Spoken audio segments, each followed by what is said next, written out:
Bonsoir à tous.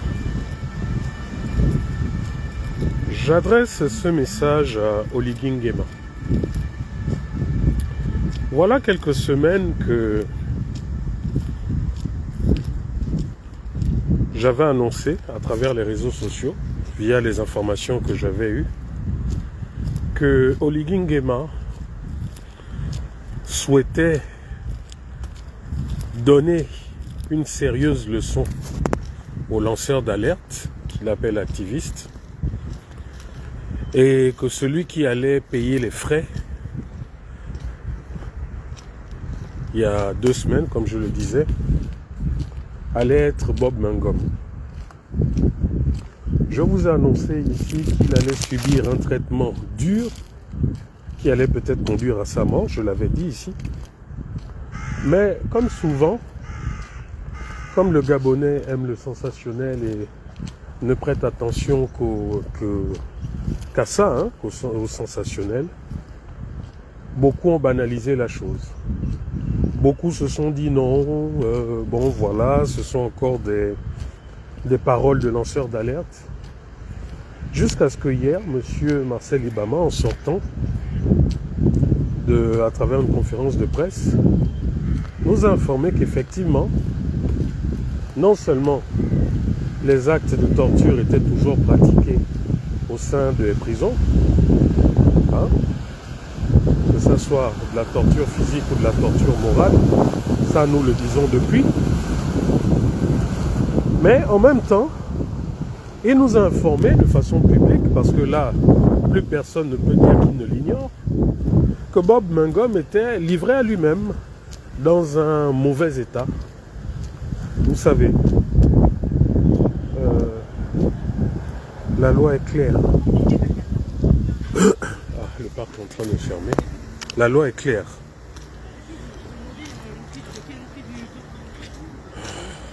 Deux secondes.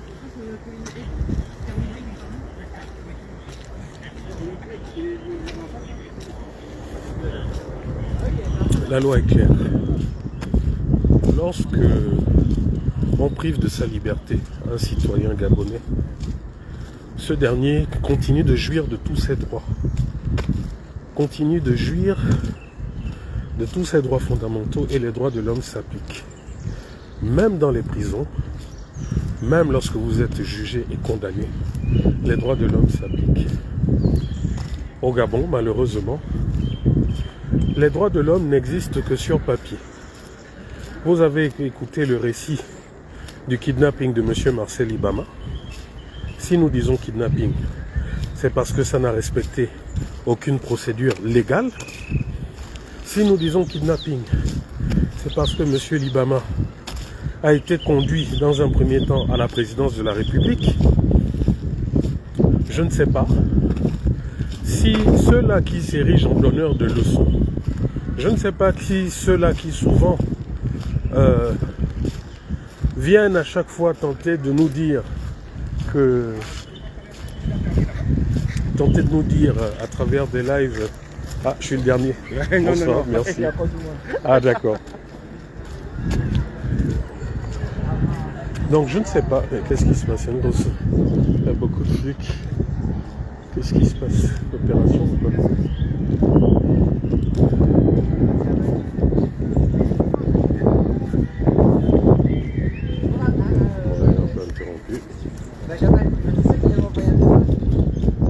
Je ne sais pas qui a... La police est sortie massivement à cause des petits délinquants. Et ils sont là où carrément je veux aller.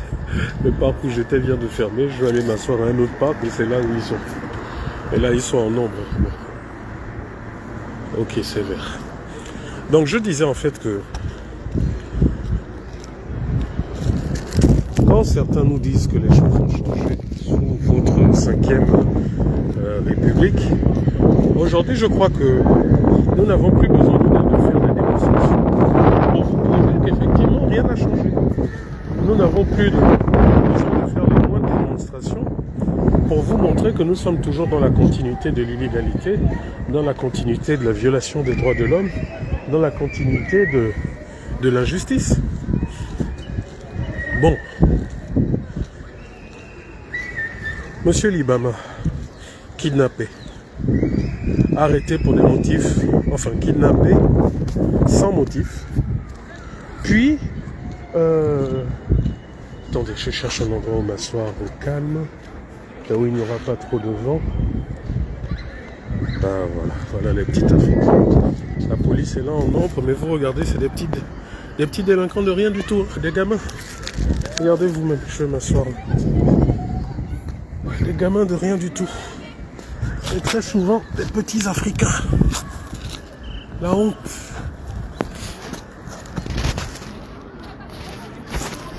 Voilà, donc je vous disais, maintenant je vais pouvoir parler bien tranquillement, calme. Je vous disais qu'ils sont nombreux ceux-là qui disent que voilà, tout va bien, que le pouvoir est hérité. Bon, je veux savoir, les actes de torture qu'il y a dans les prisons, les arrestations arbitraires, les actes de kidnapping, c'est aussi l'héritage des Bongo. Bon, je pensais que Oligui, lorsqu'il nous sortait tout ce qu'il nous a sorti, nous avait dit que nous ne reverrions plus ça au Gabon. Or, malheureusement, force est de reconnaître que tous ceux qui ne vont pas dans le sens de votre monsieur vont en prison pour un motif ou pour un autre. Ils viennent souvent raconter et justifier leurs bêtises en disant « Non, les activistes insultent. Voilà pourquoi on les arrête. » C'est la justification qu'ils donnent, ce qui est faux. Nous sommes nombreux à pratiquer l'activisme, le DAED des lanceurs d'alerte. Nous n'insultons pas tous, c'est pas vrai. Mais en plus, pour le cas de Marcel Libama, vous avez tous vu. Vous avez tous vu ce monsieur, comment il a été sali par leur machine de propagande. Je pense qu'aujourd'hui, si vous voulez une démonstration, voilà la démonstration. On a pris un monsieur avec monsieur Simon Edzo. On les a qualifiés de tout, de faussaires, de personnes qui étaient à la retraite. On a dit qu'ils ont empêché. Vous voyez comment ce gouvernement continue de fonctionner. Là, vous n'allez pas venir nous pondre que ce sont des activistes. Et vous avez vu une fois de plus qui est sorti, qui est allé chercher l'information pour établir la vérité concernant la propagande d'État sur Marcel Libama et Simon Edzo. Ce sont les activistes. Ce sont les activistes qui ont occupé l'espace médiatique pour éteindre le feu allumé, les saletés allumées par Oligui Nguema et sa presse. Mais vous avez vu qu'ils sont nombreux qui sont sortis, là encore, nous insulter. Et ce qui fait mal dans tout ça, c'est que vous avez vu que, comme on dit, la mort ne vient jamais de loi. C'est les mêmes qui marchent avec nous, ce sont les mêmes qui nous poignardent dans le dos. Vous avez eu la démonstration. Ceux qui ont marché avec M. Marcel Libama dans la société civile, dans le syndicalisme, vous avez vu que ce sont ceux-là qui sont venus le poignarder. Vous avez vu que même des syndicalistes sont allés jusqu'à raconter des histoires comme quoi il est allé, ou je ne sais pas, il avait reçu des millions de la présidence. Donc il faut comprendre que le Gabon n'a pas changé. Nous sommes toujours dans une république bananière. Nous sommes toujours dans une république où c'est la loi de celui qui dirige le pays. C'est lui qui est la loi, c'est lui qui est la prison, c'est lui qui est le procureur. Il a fait semblant de reprocher aux autres un certain comportement antidémocratique, alors que lui-même à l'époque c'était le bras armé des Bongo. Et aujourd'hui il ne peut plus se cacher derrière les Bongo pour dire « Oh, c'était pas moi, j'étais aux ordres ». Parce que hier, il est venu vous avoir avec ce prétexte en disant que c'était pas lui, il était aux ordres. Aujourd'hui, il est aux ordres de qui? Vous avez tous vu, vous avez tous entendu Marcel Libama. Marcel Libama est un activiste. Est-ce que ce qu'il a dit diffère de ce que nous avons dit lorsque nous avons pris la parole? Je suis venu ici vous donner des informations, vous dire qu'il avait été arrêté au niveau de l'aéroport alors qu'il partait à Port-Gentil pour informer la base de leur mouvement. N'est-ce pas ce que je vous ai dit? N'est-ce pas ce que M. Marcel Libama est venu vous répéter quasiment mot pour mot? Mais pourtant, je suis à 6000 km de vous. Comment ça se fait que nous avons les bonnes informations, mais que vous, là-bas, votre presse n'arrive pas à avoir? Mais pourtant, vous avez encore entendu Marcel. Votre presse était bel et bien présente après la présidence, lorsqu'on l'a amené à la DGR. Curieusement, la presse était informée. Et ils ont voulu le prendre en pâture, hein, le donner en pâture comme ils ont l'habitude de faire. On vous prend, on veut juste que vous parliez, et si vous ne dites pas les choses dans le sens qu'Oligui veut, on coupe le son et puis on fait un commentaire par-dessus. Et je vous l'ai dit que M. Marcel Ibama a plus de 30 ans de syndicalisme de métier. C'est un formateur de syndicalistes. Il forme les syndicalistes. Je vous ai dit que ce n'était pas possible de voir que ce monsieur pouvait venir poser des actes en dehors de la loi. Parce qu'il sait que lorsqu'on revendique quelque chose, surtout face à un pouvoir qui n'est pas démocratique, il ne faut pas donner la moindre excuse à ce pouvoir pour mettre la main sur vous. Je vous l'ai dit. Et qu'est-ce que nous avons vu? Des gens aller sur des plateaux. Les Bafumbu là, venir dire non, les actions sont illégales. Non, il y a des cas de ceci, il y a des cas de cela. Ils sont où aujourd'hui? Là, je vais un peu m'adresser à toi, Fumbula. Aujourd'hui encore, tu as encore fait un post pour t'adresser à nous. Tu sais, mon petit frère, je vais te dire une chose. Tu es sur la place publique. Malheureusement, tu vois, il n'y a pas plus aveugle que quelqu'un qui a une bosse sur le dos et qui se moque des bosses des autres. Tu passes ton temps à pleurnicher et à te plaindre en disant « Oh, on t'insulte sur les réseaux sociaux. Oh, on t'invective. » Mais Fumbula,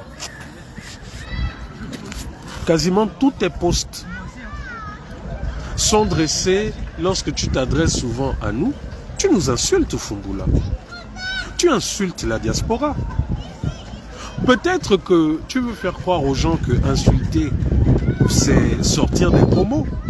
Mais lorsqu'on est éduqué, on peut insulter avec le sourire, avec des belles phrases bien ordonnées, avec des belles phrases, sujet, verbe, complément. Et c'est ce que tu passes ton temps à faire. Donc en fait, tu estimes que parce que dans tes phrases, il n'y a pas imbécile ou fait chier, selon toi, que tu es correct.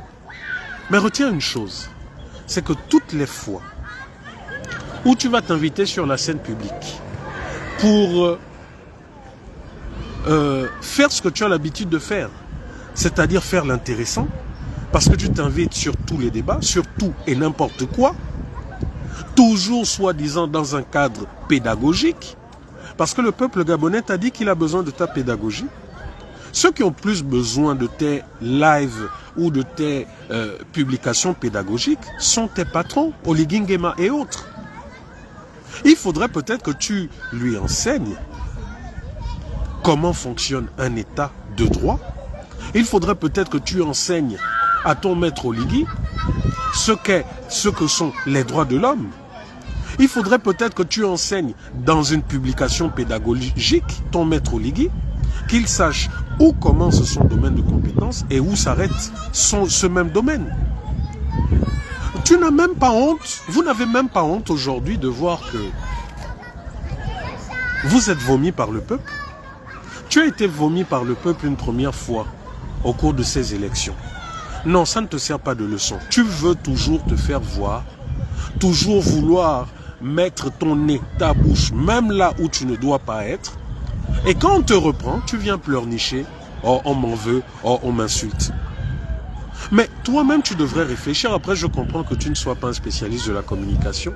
Mais tu devrais quand même t'interroger et te poser la question. Mais comment ça se fait que à chaque fois que je fais maintenant une publication, quelle que soit la publication, sur 100 commentaires, au moins les 80 commentaires sont en ma défaveur. Sur 100 commentaires, au moins 80 commentaires me rabrouent. Tu devrais quand même mettre ton orgueil de côté et te poser la question, en toute sincérité. Donc, mon petit frère Fumbula, c'est un message que je t'adresse directement parce que, contrairement à toi, je ne suis pas fourbe. Contrairement à toi, je ne parle pas en parabole, comme tu sais le faire, hein, surtout après les publications des uns et des autres. Moi, je m'adresse directement à toi parce que je m'assume comme je me suis toujours assumé. Je m'assume à visage découvert, je m'assume dans mes propos. Et là, je ne pense pas, par exemple, t'avoir insulté. Pourtant, je t'ai dit les choses de façon claire et nette. Arrête de pleurnicher. Quelqu'un t'a dit c'est lassant. Un coup, quand tu es bloqué, tu viens nous sortir. Oh, je ne suis pas élu du peuple, c'est pas à moi de faire ci, de rendre compte. Mais pourtant, tu te comportes comme si tu étais élu du peuple. Tu veux donner ton point de vue sur tout et n'importe quoi. Tu te ridiculises de plus en plus. Même les gens de ton parti, UDB, de votre parti, à un moment donné, se posent la question ou demandent à Oligui de te faire entrer dans le directoire. Penses-tu que pour avoir le cœur des Gabonais, il faille faire ce que tu es en train de faire? Nous pouvons nous permettre de parler de tous les sujets parce que c'est ce sur quoi, le segment sur quoi nous nous sommes placés depuis le début. Nous nous sommes placés comme étant des défenseurs des droits de l'homme et donc de la démocratie. Donc ce n'est que normal que dès qu'il y a quelque chose qui touche aux valeurs démocratiques, nous puissions sortir. Mais toi un coup, tu es ci, un coup tu nous dis tu es ça, un coup tu dis ah non, c'est pas mon rôle, c'est pas... Mais tu te places dans la peau de... Non, petit frère, tu es vraiment en train de t'égarer. Et je te le redis, je ne suis pas là avec d'autres, hein, parce que c'est très souvent l'échappatoire que tu aimes quand tu te victimises. Oh non, on m'insulte, oh machin. Non, je te le dis et je vais te le redire. Et toutes les fois que possible, parce que c'est ça la pédagogie, toutes les fois où tu sortiras sur la place publique, toutes les fois où tu sortiras nous lancer des pics, toutes les fois où tu sortiras justifier l'injustifiable, tu auras une réponse en bonne et due forme, quelles que soient tes pleurnicheries. Ok? Tu es sorti là, acculé Marcel Libama. C'est pas Rekula qui le dit, tout le monde t'a vu. Tu es venu sortir des non-sens, des contre-vérités. À aucun moment on ne t'a vu sortir, chercher ou demander à ce que la loi soit appliquée. Et c'est ce que vous faites.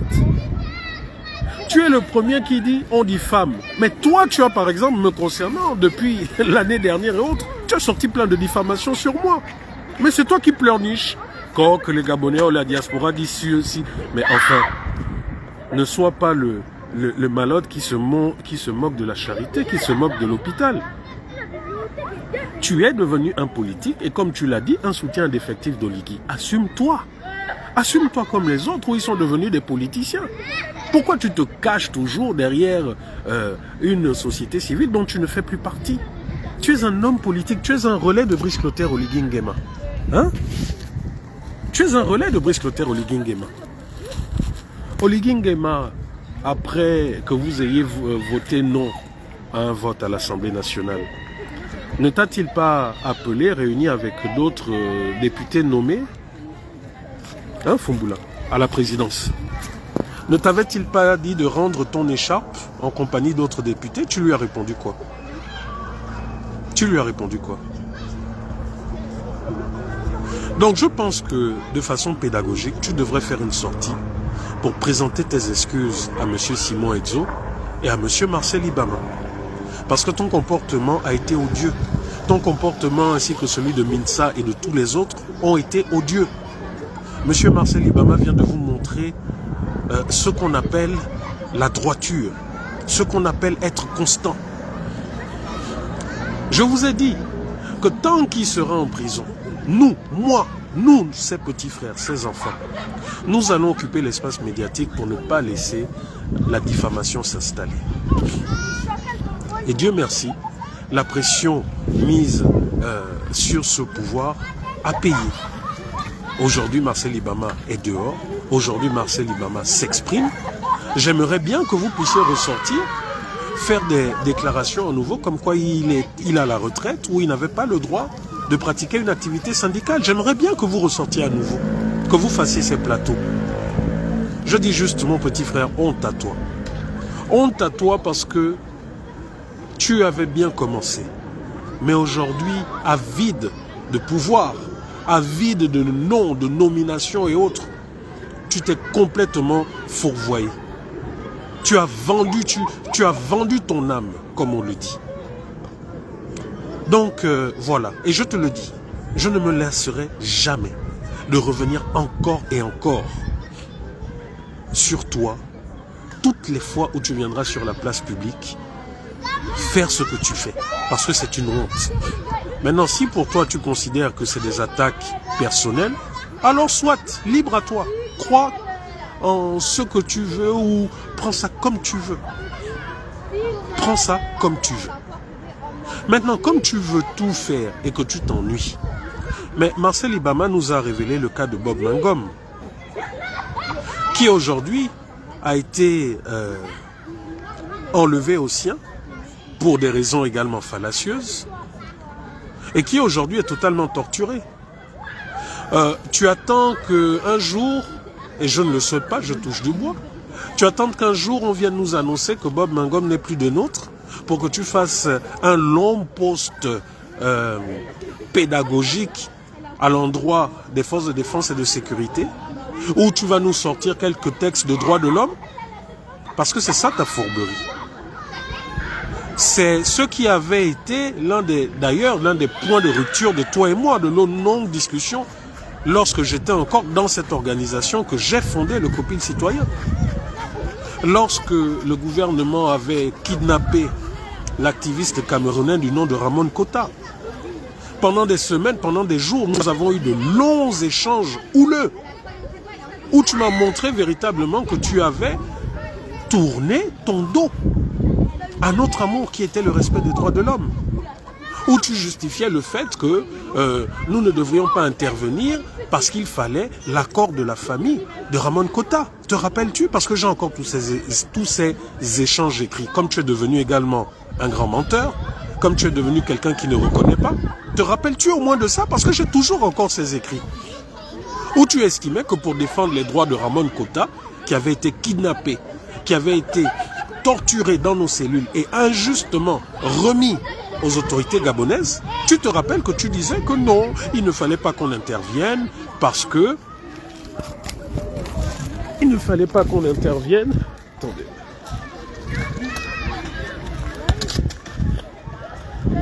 Je remettais le ballon à un enfant. Qu'il ne fallait pas qu'on intervienne parce que voilà, la famille de Ramon Kota devait d'abord nous donner mandat et autres.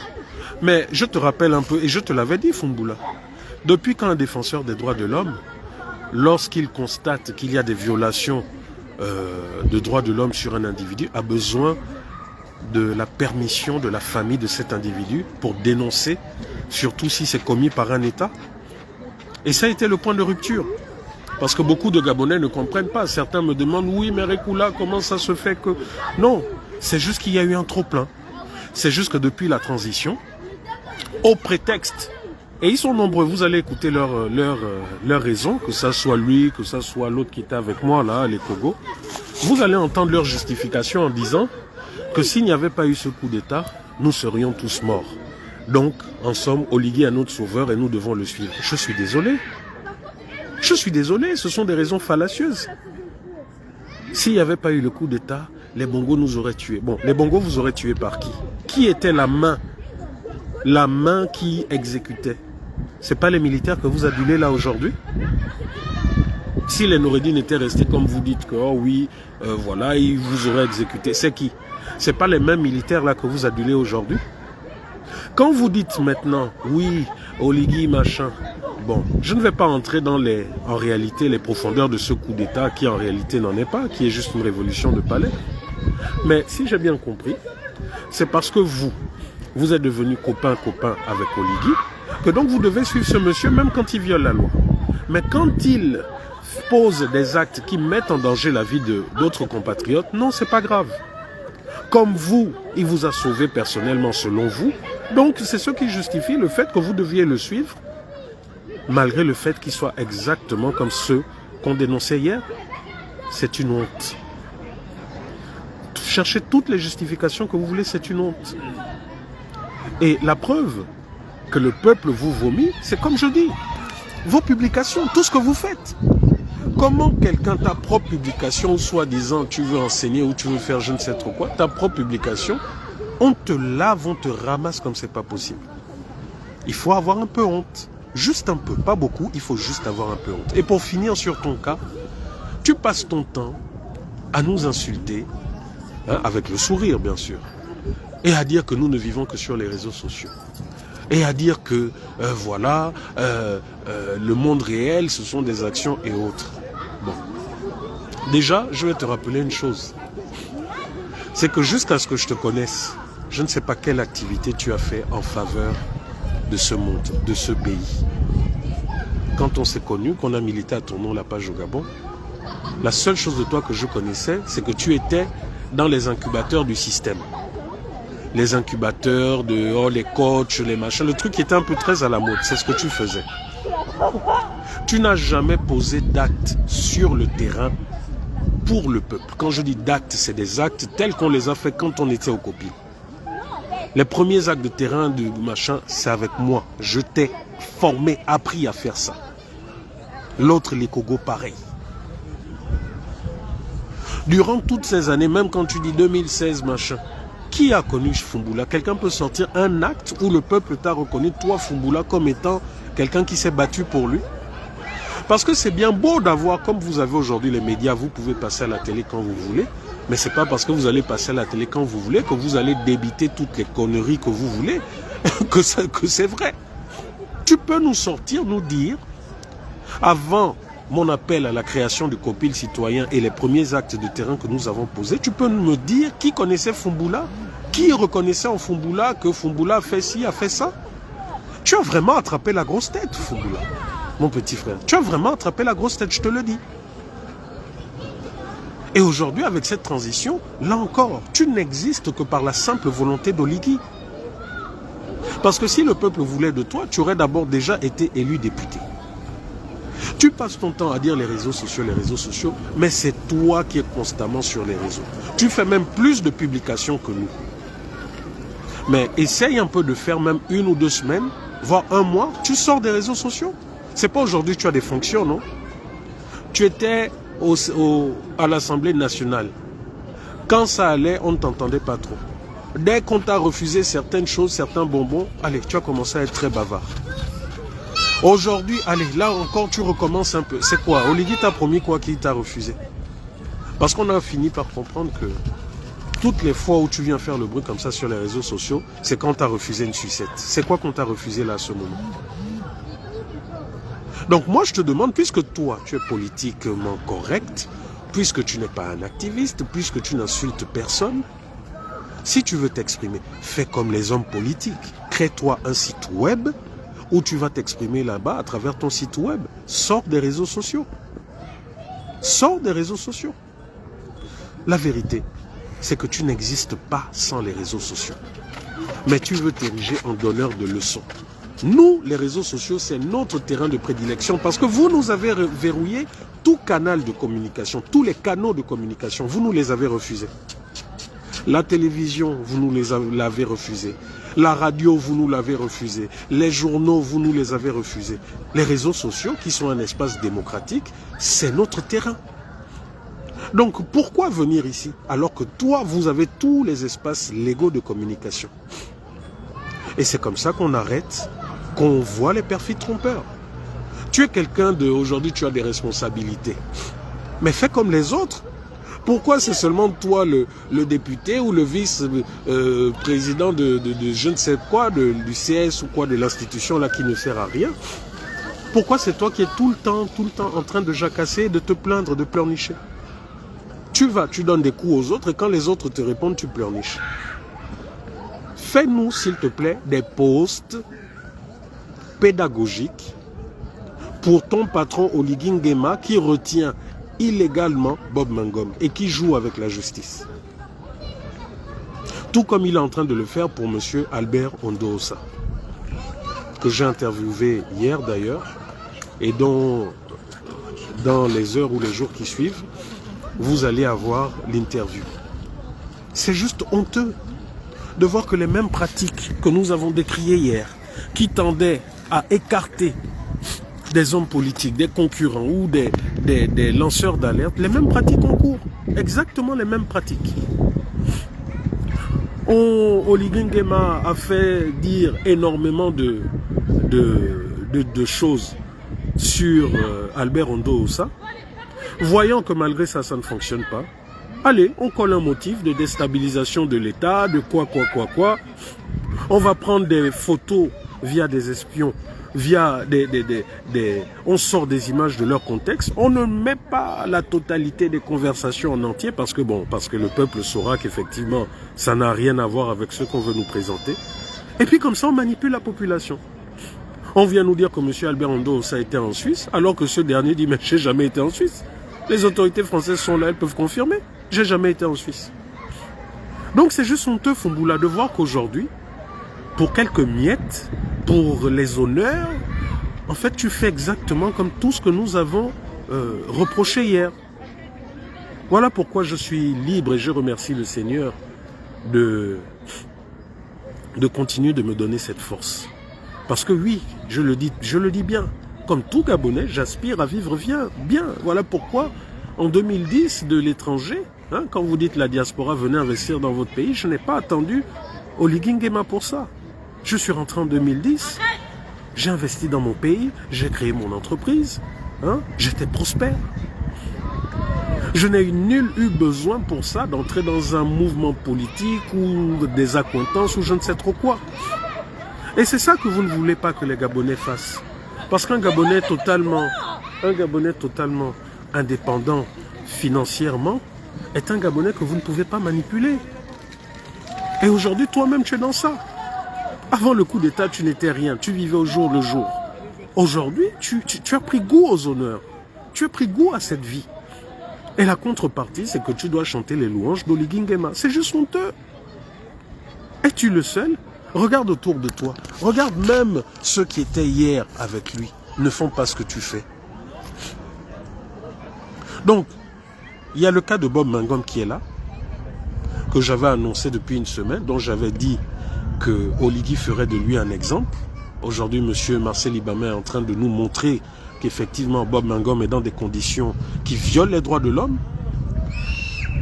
Donc j'attends te voir sur les plateaux télé pour dénoncer la continuité des actes de barbarie et de torture au sein de nos forces de défense et de sécurité. Ou bien là, comme on ne t'en a pas donné la permission, tu ne le feras pas, tu feras juste un post pour dire non, faites-le à ma place, machin. Parce que c'est ça. Ta méthode est connue. Et tu es de plus en plus vomi, comme ton patron Oligui. Donc, voilà un peu en substance ce que je voulais dire, sauf si j'ai oublié des points. Marcel Ibama, donc Marcel Ibama, sa combativité, son intégrité. Ensuite, j'ai évoqué la fourberie de ceux qui ont marché avec lui, M. Mintsa, toi, Geoffroy, et tous les autres, hein, les Mpaga, tout ça, hein, des gens qui doivent expliquer. Hein, là, je parle de Mpaga, comment ça se fait qu'il ait reçu 28 millions du trésor public, hein, surtout la période où c'était chaud, où je mettais ma vie en danger concernant Perenco. Ou bien il dira que c'est pas authentique. Ou bien il dira que lui aussi il est ordonnateur de crédit. Il y a tout ça dont il faudrait qu'aujourd'hui nous puissions avoir des éclaircissements. Hein? L'état de la démocratie, la dette du pays qui ne fait qu'augmenter. Notamment la dette intérieure. On est passé de 2200 et quelques milliards de dettes intérieures lorsque vous avez pris le pouvoir. À aujourd'hui, nous sommes à 4000. Vous mettez un accent particulier pour éponger la dette à l'extérieur, hein, parce que vous savez que si vous ne le faites pas, les instances internationales ne pourront pas vous prêter de l'argent. Mais entre-temps, la dette intérieure explose. Et cette dette intérieure qui est passée de 2000 à 4000 milliards, ça vous n'en parlez pas. Toi qui es tout, un toutologue.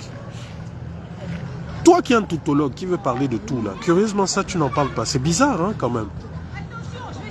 Fais-nous un live pédagogique pour nous expliquer. Ou bien tu vas nous expliquer que non, c'est normal, c'est les investissements, les relances économiques. Non mon ami, c'est pas normal. Ça c'est peut-être ce que tu vas raconter à quelques zozos, mais n'oublie pas que tu parles quand même à quelqu'un qui a fait également de la finance, qui a fait banque, qui a fait mathématiques financières, et j'en passe, macroéconomie. Donc à ce niveau, j'ai encore quand même quelques compétences. D'ailleurs, c'est ce qui m'a permis, il y a 2 ans, de travailler ici, à la direction, à la Banque Postale, au niveau des grands comptes. Vous dirigez le pays d'une manière exécrable. Et depuis 3 ans, vous vous cachez derrière. Oh, on a trouvé le pays dans cet état. Non, arrêtez. C'est fini là, vous ne pouvez plus vous cacher derrière la gouvernance d'Ali. Puisqu'en 2023, lorsque vous prenez, nous étions à peu près à 7100 milliards. 2024, la dette, vous l'avez très légèrement, de 100 milliards, vous l'avez fait descendre. Pour la dette globale, la dette publique. Mais la dette intérieure en 2024 a explosé. Elle a explosé. Et là, c'est pas Ali Bongo, hein, c'est bien vous. Vous nous avez lancé une loi des finances à plus de 7000 milliards de budget.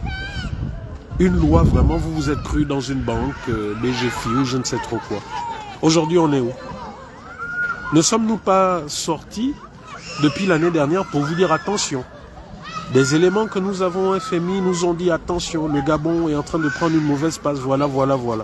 Dana Tata Huguette, que vous méprisez, est sortie la première depuis l'année dernière, vous le dire. Ne sommes-nous pas là aujourd'hui? La réunion qu'il y a eu là au Congo, n'était-ce pas une recommandation du FMI il y a quelques mois? C'est là dans les rapports, non? Vous faites genre comme si, voilà, vous avez décidé de vous réunir en urgence. C'est faux, c'est le FMI qui vous a demandé de le faire. C'est le FMI qui vous a demandé de revoir votre dette, de revoir vos fameux investissements et autres. C'est le FMI. Et c'est une honte quand on voit comment vous continuez de jouer avec les finances publiques. Ça, tu n'en parles pas? Ou bien tu vas venir dire non, c'est le Congo ça, tu n'as pas les informations. Aux enseignants des SOS Éducation. Aujourd'hui, nous en savons un peu plus sur la naissance de ce mouvement qui apparemment serait né de la manipulation de quelques autorités et dont malheureusement cette création les a échappés. Vous savez, c'est Dieu qui est derrière toutes choses, ou du moins qui permet que certaines choses se réalisent. Si au départ, ce bébé qu'on appelle SOS Éducation a été créé pour se maintenir au pouvoir, ou a été créé pour manipuler une partie du peuple ou des enseignants, force est de reconnaître aujourd'hui que c'est désormais votre bébé, à vous les enseignants, à vous la base. Donc ce n'est pas parce que 9 apparemment individus auraient retourné leur veste ou en réalité sont en mission commandée que vous allez accepter ce qui est en train d'être fait.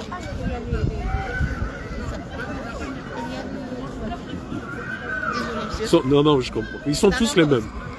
Tous les mêmes. Non, mais c'est un enfant autiste, c'est un peu... Ah, ok. Ça n'a rien à voir avec les autres. Ouais, ah, d'accord. Ouais. Mais force à vous. Hein? Force à vous. Mais il faut. Oui. Il faut. Et la personne comme moi et le joueur. Exact. Si je suis pas là, c'est qui va le faire? C'est ça. Personne. Toujours, je fais une prière. Je reste vivante pour lui. Parce qu'il n'y a personne. Même l'État ne va pas s'occuper comme lui. Exactement. Tout à fait. Voilà. Bonne soirée. Merci, que Dieu continue de vous bénir. Merci. Ah, c'est en fait le garçon a posé un acte et elle a voulu s'énerver. Et après s'excuser. En fait, elle m'expliquait que le petit est autiste. Et donc, elle m'expliquait un peu. Parce que oui, il y a tout ça. Et contrairement à nous, ils sont pris en charge, les parents sont aidés et autres. Mais bon, nous au Gabon... Donc, qu'est-ce que je disais? Je sais même plus ce que je disais. Je parlais de quoi là? J'étais où? Moi, ça devient inquiétant. Hein, j'ai des trous de mémoire très souvent maintenant et rapidement. C'est quoi? C'est la vieillesse ou quoi? Ou c'est une carence en vitamines, en magnésium et autres? Je sais même plus ce que je disais, où j'en étais. Je sais même plus où j'en étais. Bref, donc voilà la situation au pays. Oui, SOS Éducation. Donc SOS Éducation, maintenant aujourd'hui nous savons qu'en réalité c'est un mouvement qui a été créé pour faire diversion. Mais qu'à cela ne tienne, à vous les enseignants du Gabon entier, c'est vous qui décidez. Vous avez vu qu'il y a 2 semaines, nous avons connu Cocaman et puis Taximan. Ces deux personnages que d'aucuns ont appelés par humour les frères Iscariotes, les frères Judas Iscariotes. Laissez-les aller donner toutes les affirmations qu'ils veulent ou toutes les garanties qu'ils veulent à la présidence. La vérité, c'est que c'est vous qui décidez. Ces 9 personnes, si elles sont allées vous vendre, mais elles n'ont qu'à revenir maintenant dans tous les établissements et aller apprendre, c'est tout. Elles n'ont qu'à aller, à elles toutes seules, les 9 là, aller faire fonctionner tous les établissements. Donc laissez Oligui Nguema. Oligui Nguema a compris qu'il ne peut pas faire la force. Oligui Nguema a compris que s'il persiste, ça sera année blanche. Et s'il se fâche en disant il vous coupe les salaires, il sait que ça ne va faire qu'amplifier la grogne sociale qui inexorablement va conduire à sa chute. Il le sait. Mais c'est vous qui apparemment ne vous rendez pas compte de ça. Vous pensez que Oligui peut courir le risque aujourd'hui de laisser 27 000 enseignants à la maison sans salaire?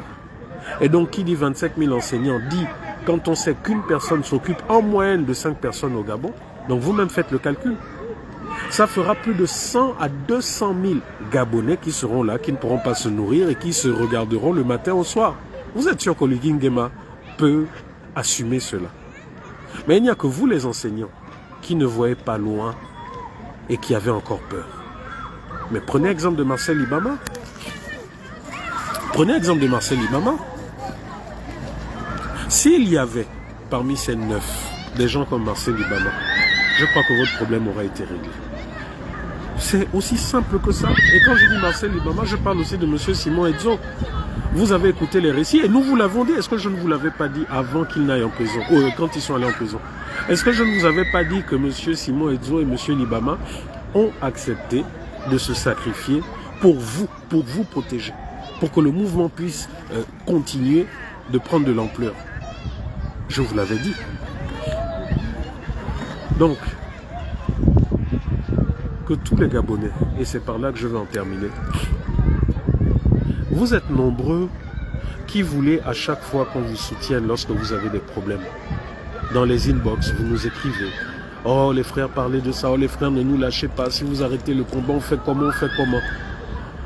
Il y en a qui sont culottés, qui nous disent, bon, je parle ça de ceux de l'autre côté, qui nous disent, oui, rentrez au Gabon, faut parler au Gabon, le pouvoir, machin, le combat, c'est au Gabon. Pourtant, nous parlons depuis ici et nos voix arrivent bien au Gabon. Mais pour ceux qui parlent au Gabon, une fois que vous les arrêtez, le peuple, où vous êtes? Bob Mangom est arrêté, où vous êtes? Où vous êtes pour mettre la pression sur ce pouvoir? Parce que ce pouvoir, en fait, n'agit que sous pression. Si vous attendez les juges, les magistrats, pour arrêter ça, c'est faux. Hein? Parce que eux-mêmes, comme ils sont trempés, comme pour beaucoup, ils sont trempés, et beaucoup ont été même épinglés dans certains rapports, parce que beaucoup participent à ce vol de deniers publics via la sortie d'argent, la sortie massive d'argent en main propre, en violation de la loi. Beaucoup sont dans le système. Regardez certains, depuis qu'il y a la transition, vous verrez certains magistrats qui, avant même que le grand public ne les connaisse, ils étaient déjà dans les jupons d'Oligui Nguema. Ce sont eux qui faisaient ci, ce sont eux qui dirigeaient ça et autres. Vous venez d'en connaître certains, peut-être à cause des procès et autres. Mais je vous demande de regarder toutes les actions qu'Oligui a fait depuis qu'il est venu et vous verrez que ce sont les mêmes là. Et dans toutes les dictatures, vous connaissez une dictature qui envoie son peuple en prison et qui reconnaît que je l'envoie en jouant avec la justice. Citez-moi une dictature qui va dire au peuple à l'étranger que oui, moi en fait j'envoie mes adversaires politiques en prison parce que j'ai la justice dans ma main. Vous verrez que partout, allez-y en Russie, en Chine, en Irak, partout on vous dira toujours, oh non, en Iran, on vous dira toujours que oh non, la justice est libre et indépendante. Les prisons sont remplies par des prisonniers d'opinion, des prisonniers politiques, mais on vous dira non, ça n'a rien à voir avec la politique, c'est des détenus de droit commun, toujours. Toujours. Et ça là, curieusement, hier on le voyait, mais aujourd'hui, les gens comme le Fumboula ne le voient pas. La honte, mon petit frère, je te dis tu es une honte. Et toutes les fois, je te dis je fais ce post en réaction parce qu'on m'a tagué et tu as vu que j'ai commenté sur ton post. Toutes les fois où tu viendras faire ça, je sortirai. Tu es comme moi sur la place publique. Tu viens sortir, débiter des âneries. Tu viens... enfin, bref. J'ai déjà parlé de toi, je ne vais pas revenir sur toi. C'est aussi te donner trop d'importance. Parce que tu es même convaincu en fait que tu es trop important. Et qu'on ne peut pas se passer de toi. Il faut comprendre que si aujourd'hui on parle de toi, c'est souvent à cause de tes actions, à cause des bêtises que tu sors. Sinon en réalité on s'en fout de toi. Hein? Regarde tous ceux qu'on critiquait sous l'ancien régime. Tu entends encore qu'on parle d'eux? Non. Parce qu'ils se sont mis au vert, ils sont tous silencieux. Mais dès qu'ils reviendront sur la place publique raconter des conneries, ils auront à nouveau pour eux. Donc, voilà en substance. Oligui Nguema, je te l'avais dit, tu es responsable de tout ce qui arrivera à Bob Mangom. Je l'avais dit déjà il y a une semaine que Bob Mangom allait être sévèrement torturé. Et retenez que les tortures, hein, c'est pas que physique, c'est aussi moral, c'est aussi dans le comportement. Laisser quelqu'un mourir parce qu'il est malade alors que la loi dit que l'on soit en garde à vue ou que l'on soit incarcéré, même en détention préventive, on a au besoin le droit et l'obligation d'avoir un médecin. Vous n'allez pas nous dire que c'est l'argent qui manque. Parce que vous avez énormément de milliards. Vous nous sortez des généraux tout le temps. Donc ce n'est pas l'argent qui est un problème. L'argent n'est pas un problème. Donc il faut que ça cesse. Il faut que ça s'arrête. Parce que Bob Mangom a cru naïvement que le fait d'être de la même origine de par votre père le protégerait de certaines actions. Bob Mangom a cru naïvement que les Bibans, tous ces gens-là qui sont un peu en soum-soum agiraient. Parce que la vérité, comme je vous l'ai dit, pour le moment, beaucoup d'entre vous ne le comprennent pas, mais vous le comprendrez devant. Parce que comme Princesse vous a dit, appelez-nous prophètes. Il y a une lutte des pouvoirs aujourd'hui entre les gens de chez Papa qui estiment qu'en réalité, le pouvoir, c'est pour eux.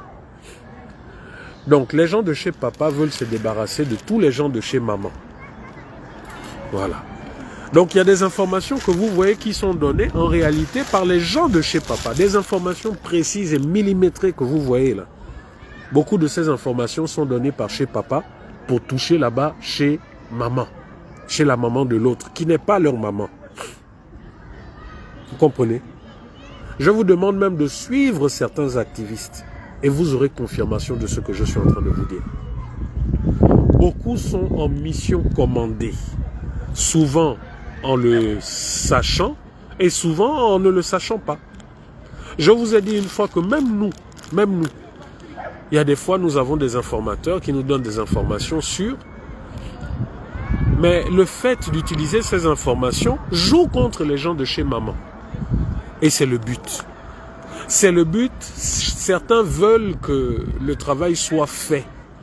Que les extrémistes de chez Maman là-bas soient totalement balayés pour leur donner un boulevard. Parce que leur problème, c'est que c'est les extrémistes de chez Maman qui aujourd'hui ont l'argent. Et sans argent, vous n'avez pas le pouvoir. Voilà la réalité. Quand vous allez le comprendre, vous comprendrez beaucoup de choses, beaucoup d'arrestations. Vous comprendrez certaines sorties des uns et des autres quand ils parlent avec beaucoup d'assurance. Parce qu'ils ont des informations véritables et ils ont l'assurance derrière d'une certaine sécurité. Or, souvent, ils se... Je vais rentrer, il commence à pleuvoir. Or, souvent, ils se croient dans la capacité de puissance de l'ancien... des gens de chez Maman, qui, contrairement à eux, sont très silencieux. Très, très silencieux. Combien parmi vous, je dis bien combien parmi vous, voient les gens de chez Maman, les gens de Ngoni, faire le bruit à travers les réseaux sociaux, à travers la télé? Combien? vous ne les verrez jamais. Mais pourtant, ils sont bel et bien là. Ils sont bel et bien là aux manœuvres, aux manettes. Regardez, il y a encore une qui n'est pas tout à fait de chez maman, qui était de... bon oui, hein, si, c'est la famille de maman, Pascaline. Quelqu'un a déjà vu Pascaline dans des interviews au Gabon ou dans des... je ne sais pas.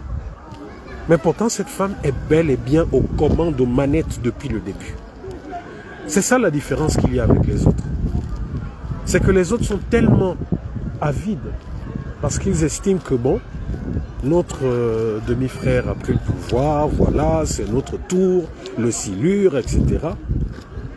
Qu'ils ne font que poser de graves erreurs, poser énormément d'erreurs, de commettre énormément d'erreurs. Et ces erreurs font en sorte que vous avez des gens comme Bob Mangom en prison. Ces erreurs font en sorte que vous avez des gens comme l'autre, notre Nganga national. Ces erreurs font en sorte que vous avez des gens comme Stampy qui est venu sortir des informations qui lui ont donné. Mais ils n'ont pas su le protéger. Voilà la réalité, la famille. Voilà la réalité. Ouais, là, tu es vraiment en train de... Je suis en train de me balader. Je crois qu'il y a une grande dame devant moi là-bas. Je ne sais pas si vous reconnaissez. Une grande dame là-bas.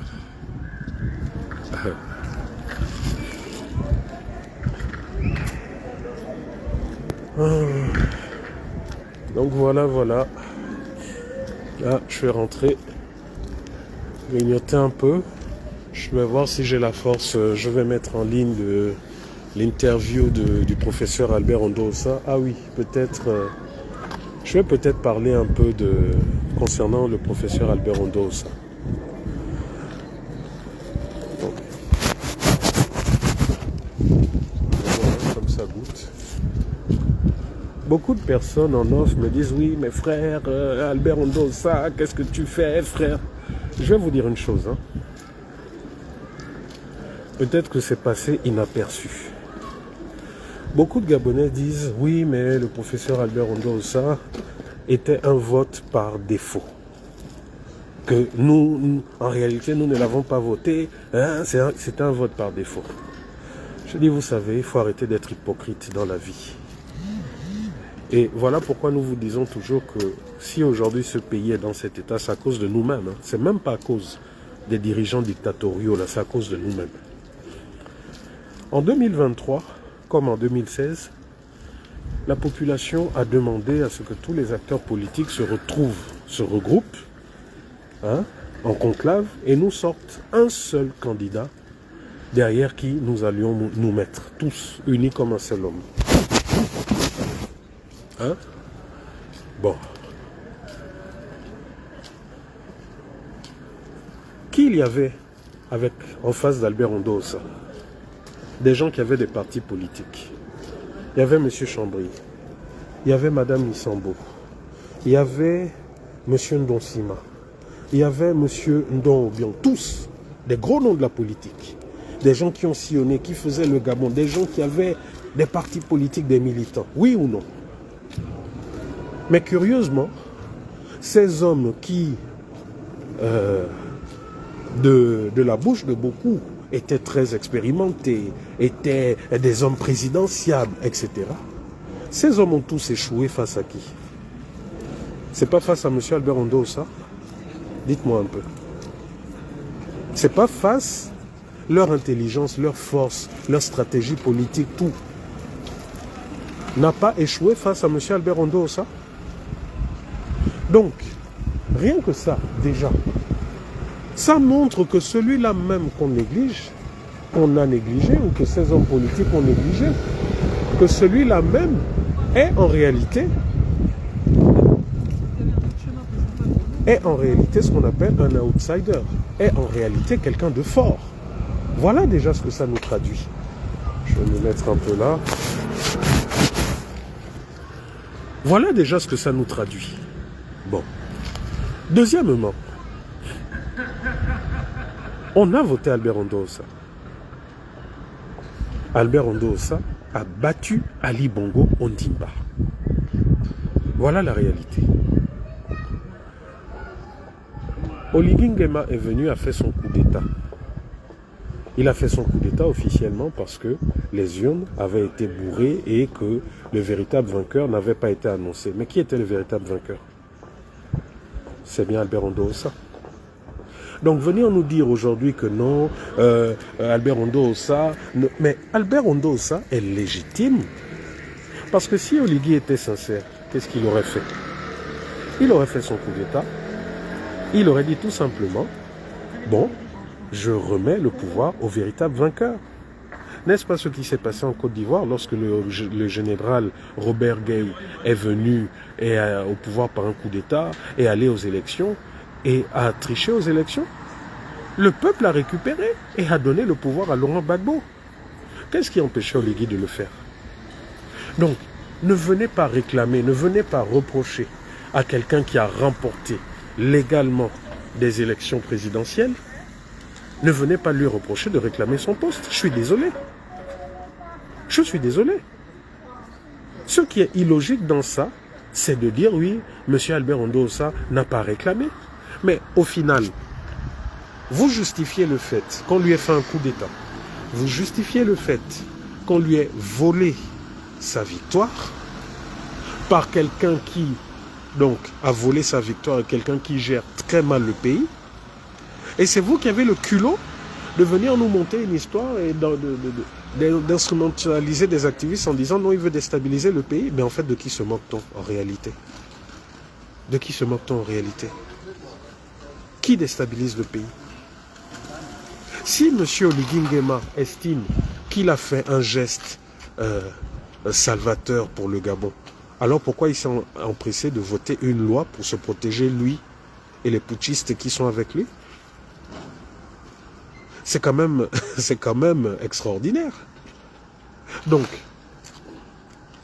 Oligui a justifié son acte par un coup d'État, mais c'est lui qui a peur du coup d'État, au point de raconter monts et merveilles concernant M. Albert Ondo-Ossa.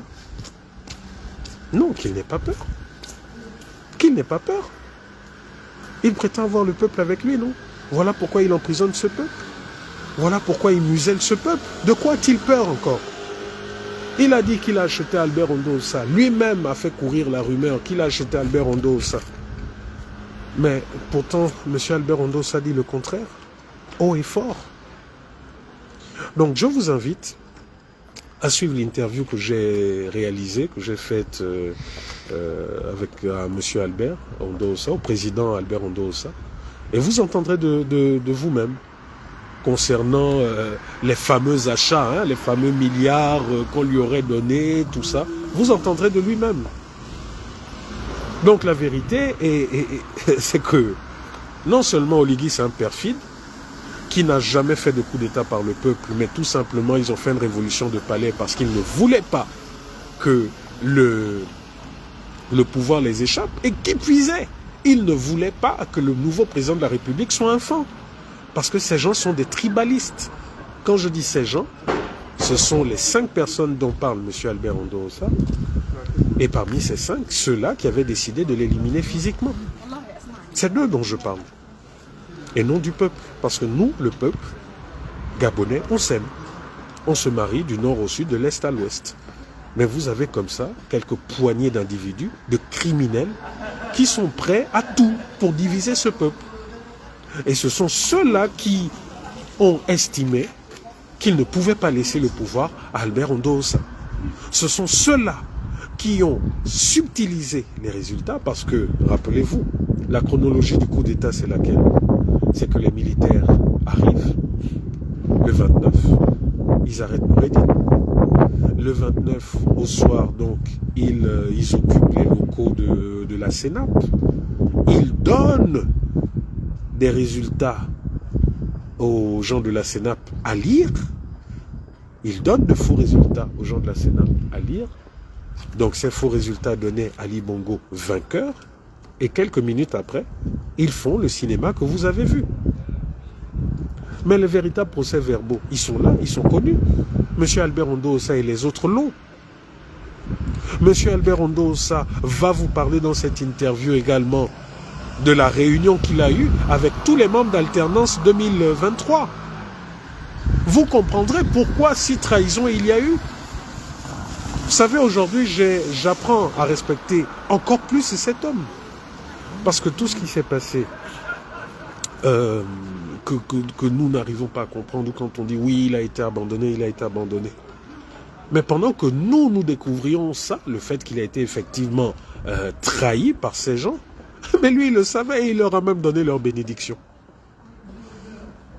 Pourtant, il aurait très bien pu se faire vendre. Et vous pensez, et même aujourd'hui où nous parlons, vous pensez que parmi tous ces gens, Oligui a besoin de reconnaissance. Il a besoin de... Il veut s'éterniser au pouvoir.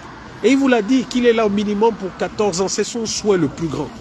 Donc vous pensez que s'il peut se mettre dans la poche des gens de la stature de M. Albert Ondosa ou des activistes comme nous, des lanceurs d'alerte, vous pensez qu'il va se priver? Donc voilà, je vais voir en fonction. Parce que comme vous voyez, je suis en déplacement. Je suis à Paris. Je devais rentrer hier. Je vais rentrer ce soir, normalement, là, tout à l'heure. Donc je vais voir. Je vais voir comment faire ça. Donc voilà la famille. Soutien à Bob Mangom. Rappelons, allons-y sur toutes les pages de tous les gens de ce pouvoir. Allons-y juste, sans commentaire, sans rien. Allons-y juste coller la photo de Bob Mangom partout. Dans leur page, dans les commentaires. On ne dit rien, on ne dit mot. On colle juste la page, la photo. Allons-y juste coller la photo de Bob Mangom. C'est tout. On ne dit rien. Montrons notre soutien. Montrons notre soutien aux lanceurs d'alerte. Montrons notre soutien à Bob Mangom, à sa famille. Hein?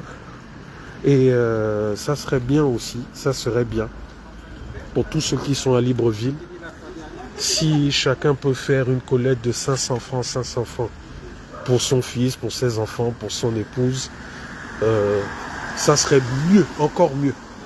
Parce que c'est bien de suivre, oh frère, vraiment tu es courageux, oh frère, tu dis ce que nous pensons. Mais c'est là où le frère a besoin aussi de voir à quel point vous l'aimez, c'est là où le frère a besoin de voir également que vous le soutenez. Hein? Voilà. Vous savez, ce qui a fait tenir M. Simon Edzo, M. Marcel Ibama, c'était de savoir que des milliers et des milliers de personnes les soutenaient. C'était de savoir que des milliers et des milliers de personnes parlaient d'eux à travers les médias, les réseaux sociaux, qui ont dépassé de loin les médias conventionnels. Hein? Donc, ayons le même élan de solidarité pour Bob Mangom. Ayons le même élan de solidarité pour lui. Voilà. Donc, merci de m'avoir suivi. Et on se dit à tout à l'heure, peut-être dans des lives des autres, sur TikTok ou autre. Allez, bonne soirée à toutes et à tous.